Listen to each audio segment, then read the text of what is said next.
Hello and welcome to Insights by 180 Degrees Consulting, Manipal University, Jaipur.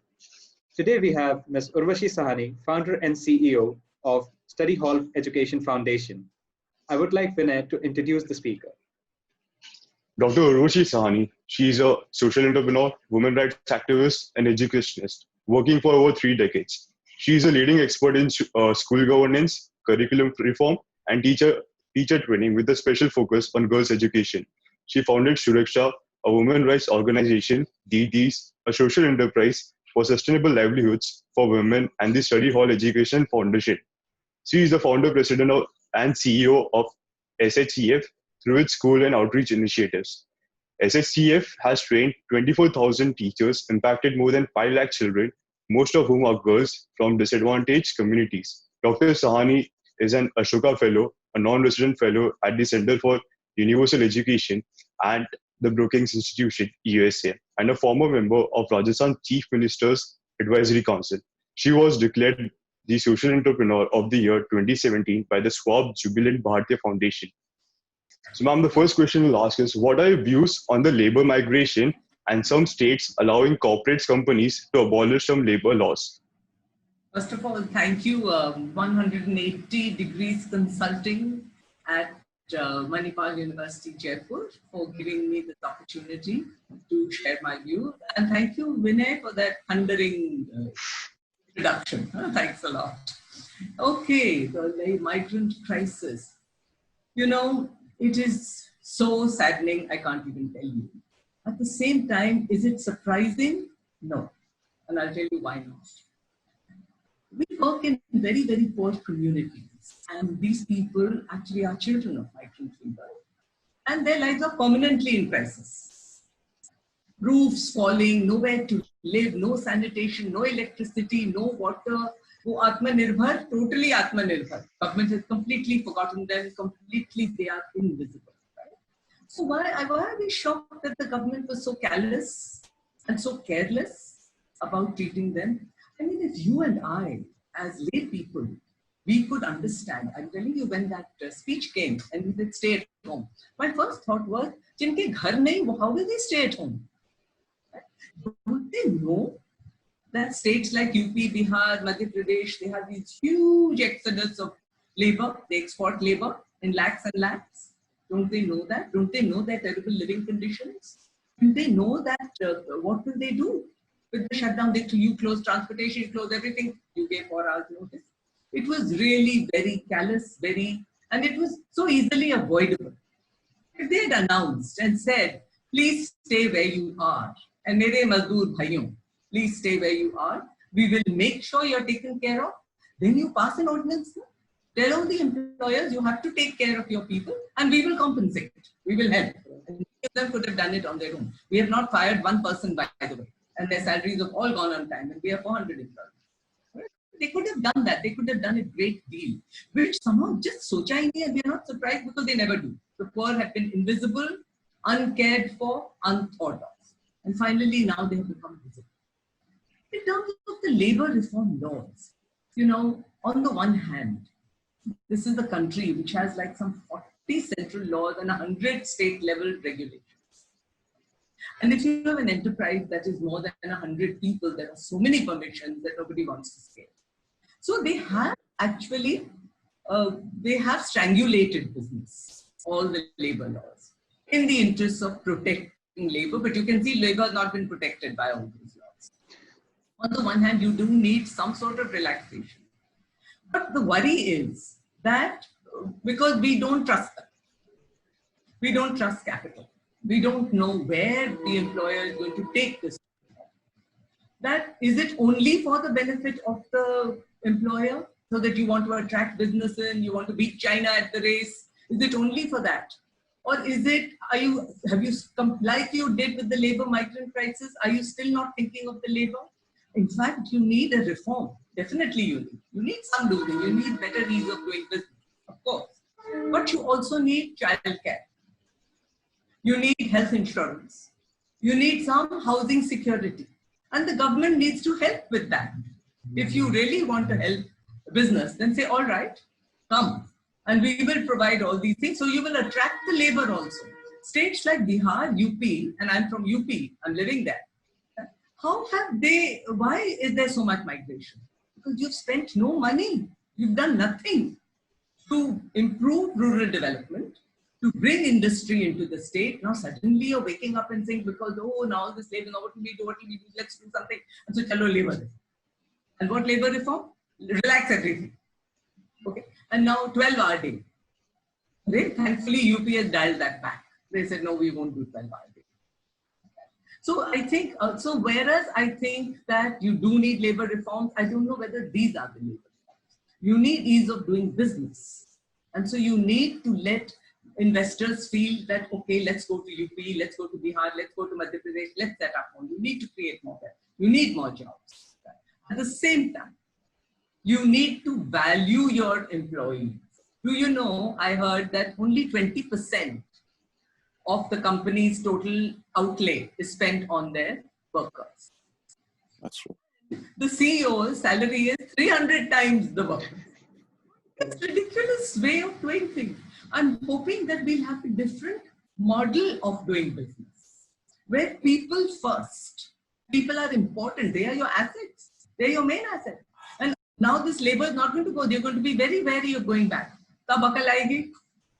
They should have treated them better. They should have taken care of them. It's just human. It's not that treat them better because you get better profits. We have to stop thinking of profits in the way we've been thinking. We have to stop making it so shareholder intensive or directive. Make it stakeholder intensive. And your labor, your workers are as much a stakeholder as your shareholder. They are your assets and they're people. They're people. And somebody I read today, very good. They said that, why haven't you consulted labor? Arun Maira, he said that. Why haven't you consulted labor about what kinds of reform? What do they need? What do they want? Include them. There's a democracy. Corporations should also become democratic. And you are from an MBA institute, I think, right? All of you? We are engineering students. Engineering students.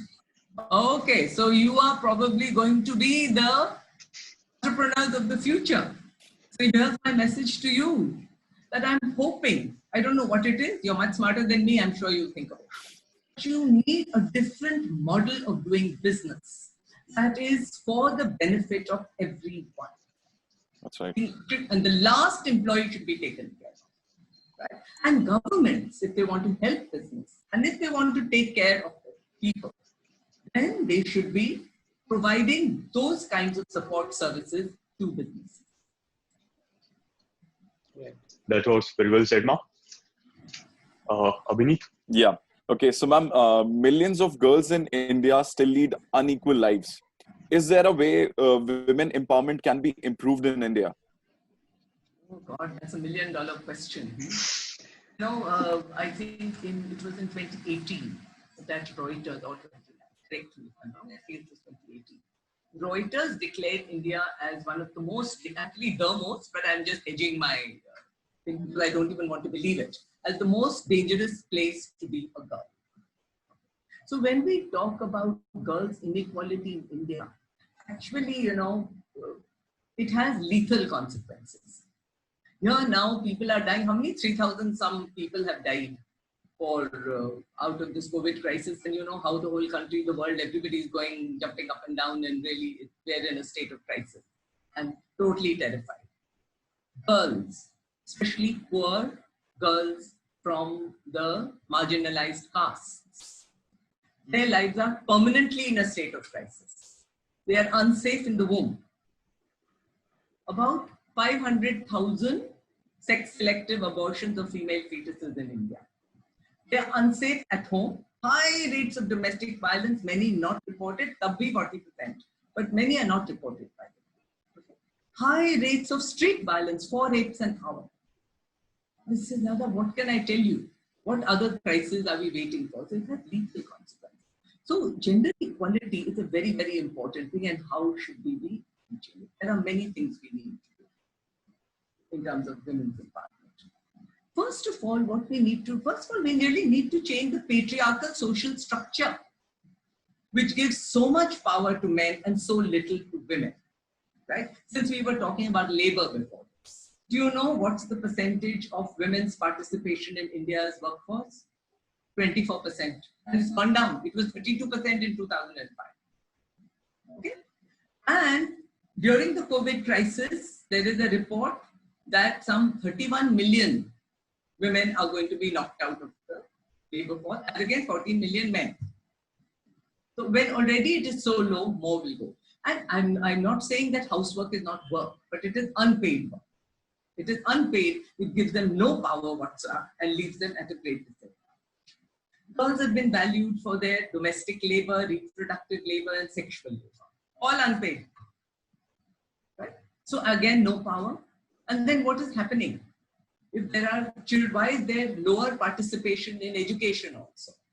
Because you have 5 children, who's going to take care of them? The sister is kept home, the oldest daughter is kept home to take care. Mother dies, who's taking care? The girl. Who's doing all the household chores? The girl. Who is, and even where women are working, who's landed with double burden? The mother. Right? So we need, look at how much, what's our participation in our parliament? Again, abysmal. I think 14% or something. Right? Look at even in your corporate India. In leadership positions, we have no girls, we have no women. And look at the gender-based violence and how high it is. When they try to analyze why women are, why the rate of participation in the workforce is going down, they said one is structural consideration and cultural reservation. Cultural meaning that girls' places at home. Second, safety conditions. Because it has become so unsafe for girls, they're kept out of schools. So then automatically they're pulled out as soon as they reach puberty. If the school is at a distance, they're not sent. Higher education, they don't make it. And even then they do any job that means staying late, coming home late, they're so much at risk, they don't take them. Family doesn't let them go. Okay. Then double burden, no childcare facility. And they are landed with all the work. Men don't think they should help, as though they are not their children only. Right? So with all this, of course, they are lagging behind. So what can you do? We have done this in the last, I've been working for gender equality for 37 years now, more than half my life. Right? And what have we done? One is, of course, you need to get girls and women and boys to understand that girls are equal person. You'll be surprised how many women don't believe that. They accept their second-class status because they think that's what they deserve. Moment they understand that they are equal persons, they deserve everything that anybody else gets with full human rights, with every right to live their lives according to their own wishes, for their own desires, not just as mothers and wives and sisters and daughters. I cannot tell you how, light bulb jal down. And then it lights up their life and they start resisting discrimination. They start advocating for their own rights and they take many steps to help themselves.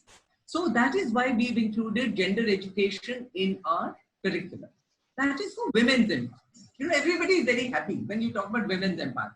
Yes, women should be equal. They should go out and work. They should do it. The moment you say is, and boys need to change, which means they should start doing housework.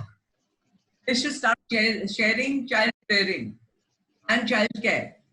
Silence. As though, ये बड़ी अनोखी बात कह दी, अरे novel coronavirus to dur gaya. This is such a novel idea. How does that happen? Totally foreign. Need to educate boys. That patriarchy is not your fault, but it is very cruel to your sisters, your mothers, your girlfriends, your wives. It gives you unfair power and privilege. So what are you going to do about it? When we talk about making India safe for women, okay, let's have police, let's have laws, let's have death penalties, all kinds of things are happening. Nobody's thinking, how about talking to men and saying, you're the problem, no? Can you also be part of the solution? What can you do? What can you do to change? Why should you be like this?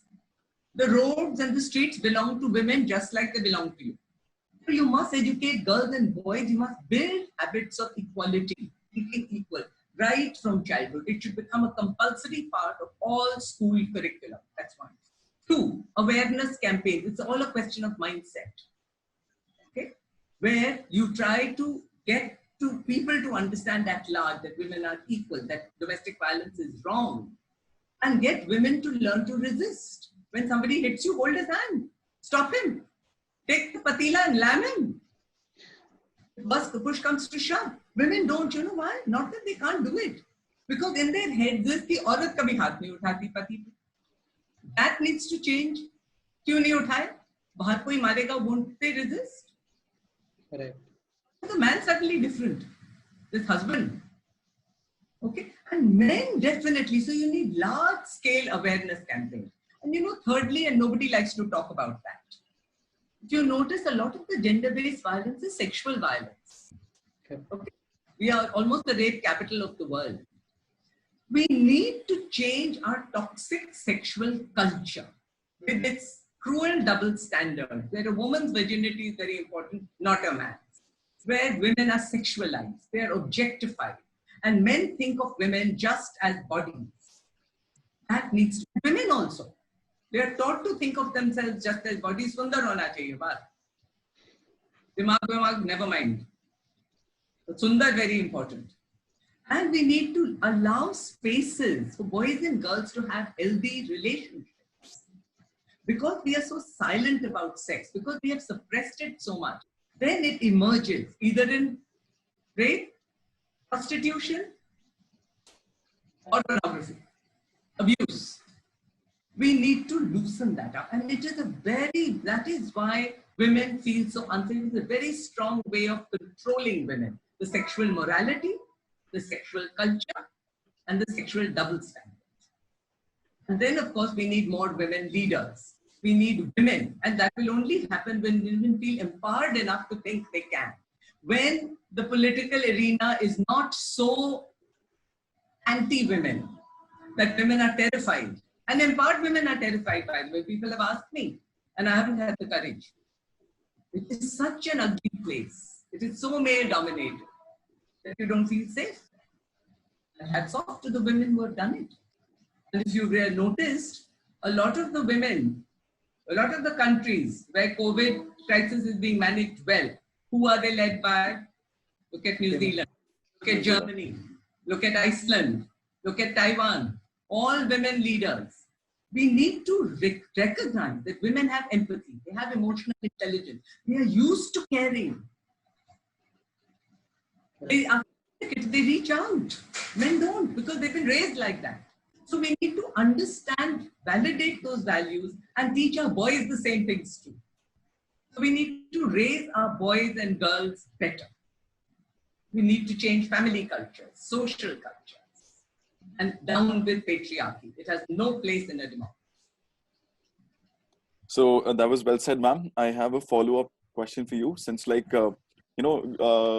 this point of time, the pandemic, which we are facing, the lockdown issues, one of the things which has come up is that there has been a very sharp increase in domestic violence during this lockdown period. And since we are live on Facebook, and I'm sure that a lot of women must be watching us at this point of time. So I would like you to propose, some solutions or some steps which can be taken up. Go ahead. So any solutions or any steps which you think, or any measures to be taken up by women in order to, prevent this, or to stop this, or to make things better? Since many people you said are watching this live, I have a message for both men and women and men. I think men have to stop laying the entire burden on women. And so there's domestic violence, as though it's coming from nowhere. Where is the domestic violence coming from? Who is it coming from? Why should they not learn to be human and not demonic? Right? Why do they feel that they have the right to do this? I don't know if you've seen that film, but all men do it, right? So first of all, we need to ask that why has it risen? Because suddenly women and men are in close quarters, men are getting frustrated, and they think they can take it out on them. And women have nowhere to escape to. Okay? So my first message would be to the men. Stop it. Not only should you not be doing it, you should be protecting and stopping other people from doing it. We told all our boy students, we said, देखो बेटा, during this crisis, माँ बहन नहीं पिटनी चाहिए आपके घर में. Be careful. And agar ho to roko. Khud nahi rok sakte, chote ko. Get in touch with us. We will help. That is one. Secondly, apne community mein bhi spread the good word. So my first response is to men. Why should there be? So why can't you behave yourselves? Why not? Just tell me why not. I see no reason, except that you think you can. And so you do. And women don't resist, they don't fight back. So you do. And to women, learn to fight back, trying to grow a spine. Trying to understand that no, your husband does not have the right to beat you. He doesn't have the right to abuse you. Raise a hue and cry. There are many helplines. We have set up, our teachers set up helplines. Reach out for them. Reach for help at home. Resist. Hold his hand. Stop him. And family members. Don't, they, ghar ka mamla, miya biwi ka jhagda, let's leave it alone. No. No. It's a human issue. It's a problem of abuse, of violence. If it happens outside, will you not stop and help? Why at home will you not? Because somewhere in your head also you feel that men have the right to do this. So first the message is to men, you do not have the right to do this. And you're showing yourself up in a very bad light. When they say that India is the rape capital of the world, I feel very sorry for all our men and boys. What is it saying about them?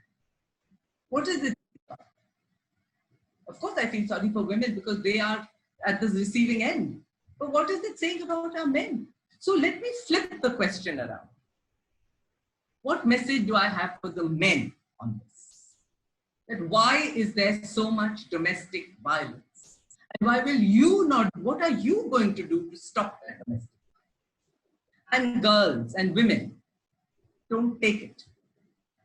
Resist, shout, fight back, seek help. And family members, help. Put a stop to it. Thank you so much, ma'am. I'm sure that's going to empower a lot of people and put some sense in the boys too. Yeah. So we'll be having Sai with the next question. Ma'am, what are your views on upgrading the Indian education system? Oh yeah, my God. There again, I'm telling you, it's a great parallel with the labor crisis incident. Okay. Now shutdown ho gaya. Right. What did the government say? Schools have shut down, but padhai nahi rukni chahiye. Line kar do. Okay, let's see how many people, just in the stay at home, but no homes to stay in. Online kar do, but no lines to get onto. Do you know how many of your, only 34% of the households in this country have access to internet? Out of that, in rural India, half. Only half of rural India, 66% of your population is in rural India. Women then have half of men. How many students have access to internet? 12.5%. How many students were impacted by this? 320 million. Okay? So now tell me, it literally, I'm telling you, it has made me so angry. Only speaking to the middle class and above. Nobody else. Nobody else. Who has balconies? Khali mein jao balconies mein. Who has balconies? Everybody has balconies. I was saying, yeah, सारी दुनिया के पास balcony है शायद. Right? And they don't have homes, leave alone balconies. Similarly, online, digital. And where are the lines then? Why didn't you provide the lines? Digital classroom to काफी देर से बोल रही company. Then where are the digital means? They just weren't there. So in terms of upgrading the thing, once again, you need political will, which is completely lacking. Once again, who goes to the public schools, the government school? Who goes? So very lower economic. 90% informal labor, their children. Anyone who has even a little money, they want to go to a private school. Private school. That's right. So who cares about them? Just like we didn't care about migrant labor crisis, we didn't think about it. Similarly, in 72 years, public school systems are worse than they were. And at one time, 87% of your population went to public school. Now it's come down to half. The government spending, miserable. on education. So you need to do many, many things. One, you really need to pay attention to your government schools. You need to make them, you know, the RTI mein aaya, RTE, that 25% reservation in private schools. There are very few private schools, is touching very few. Ulta karna chahiye tha.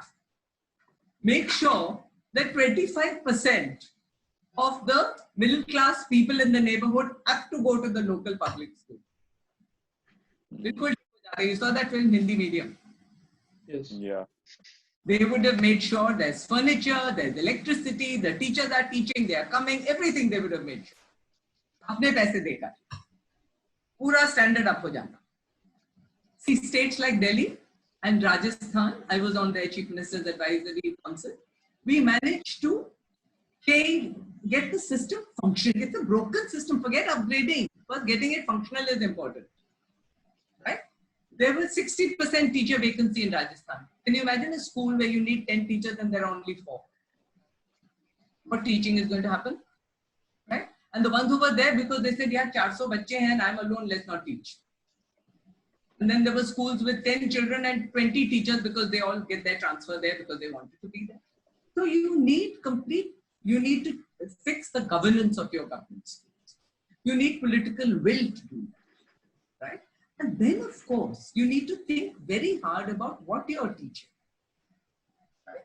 And I will talk a little about that too. But first of all, we have to stop thinking that private people will do everything. It's a government responsibility. Correct. You make right to education. So who's fulfilling that right? The government should. The government. They assess for education. We all pay taxes. Why are your schools so bad? उसकी कौन जवाब देगा? कौन जवाब? The government school teachers get 50 and 60,000 and more. Why don't they attend? Why is it so apathetic? And why is all the burden on private people? Right? And that too, in India, the private school system has a wide spectrum. An ASER study has shown learning outcomes are terrible.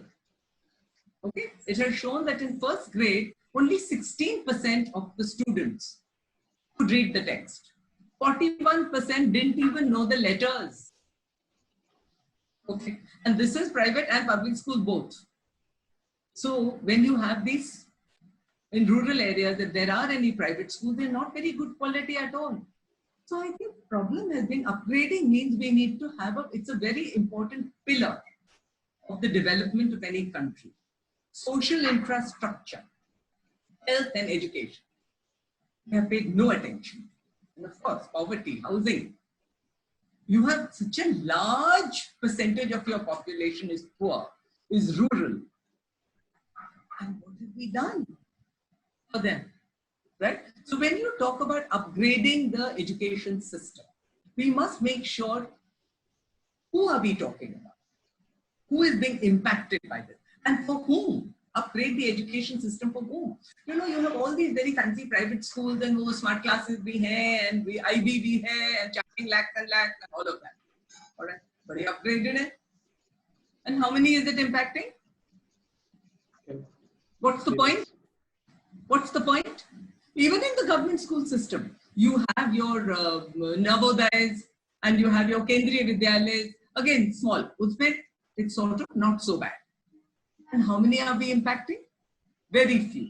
So when you say, so if I want to upgrade the education system, then first of all, make it universal. That is there in our constitution. We want a universal education system of high quality for all India's children, rural and urban. And in this digital age, we need to eliminate the digital divide. You need to have fiber optic highways just like you're building roads, no? You need these also. CSR should all go into that. You need digital devices at the other end, inexpensive digital devices. I know how much we have struggled. Our students, our best will in the world, we couldn't reach more than 58%. And that too, many of them had simple phones. So we had to give them lessons on phone calls. No internet, no app. So if the government, and we're in the digital age now, it's no longer a luxury, it's a necessity. Correct. Thank you so much, ma'am. Now we are moving on to the next question.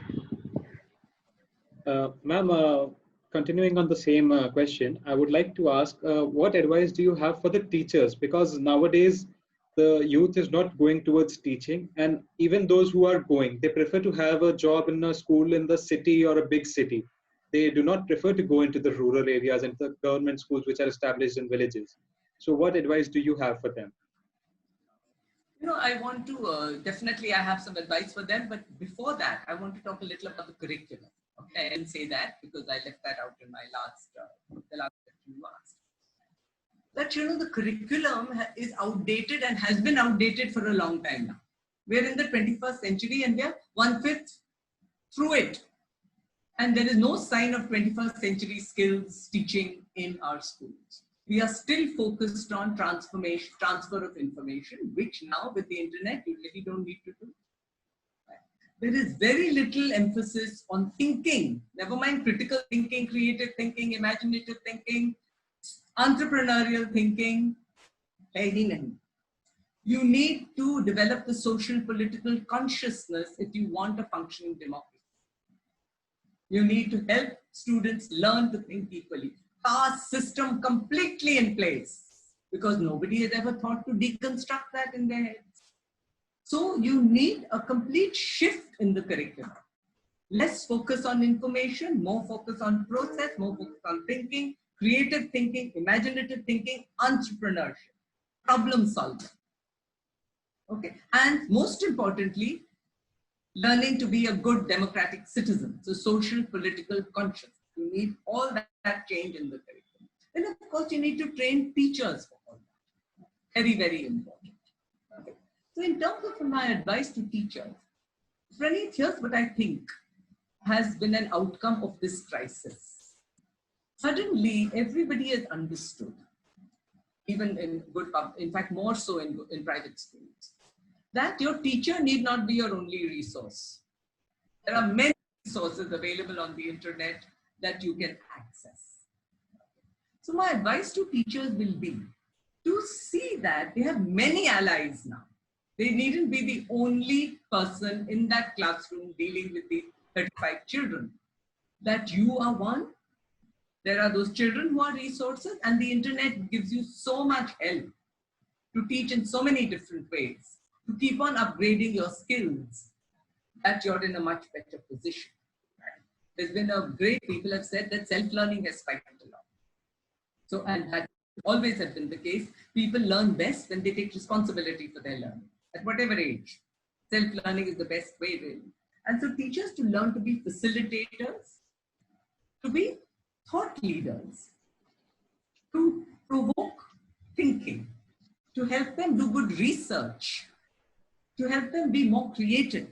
So you need teachers to learn to redefine their role, first of all, to reinvent themselves. And for that, you need a lot of good teacher training, which again, we don't have.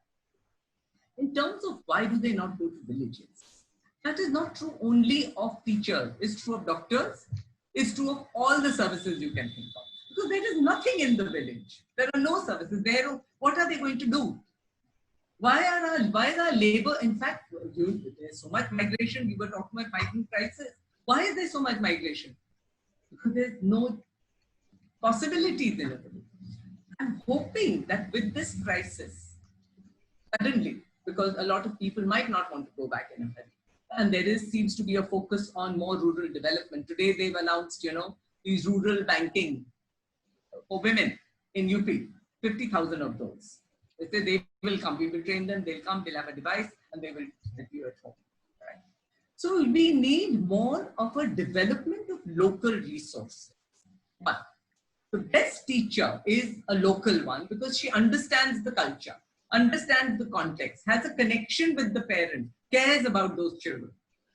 And then aided by technology, by internet, you can train them very well on site. Okay.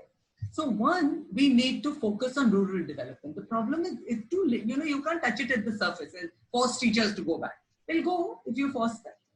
And then they'll leave when they want to. Or they'll lie. Okay. So you need doctors also to go. Actually, you need all the services in our villages. We need to develop our villages. And if you develop them, if you try to develop local resources, that's the best.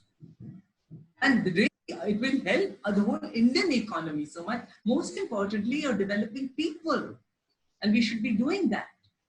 We should, in our rural school, Vidyasthali, in fact, we make it very clear. We tell our students that, don't just think of getting educated and then finding a government job.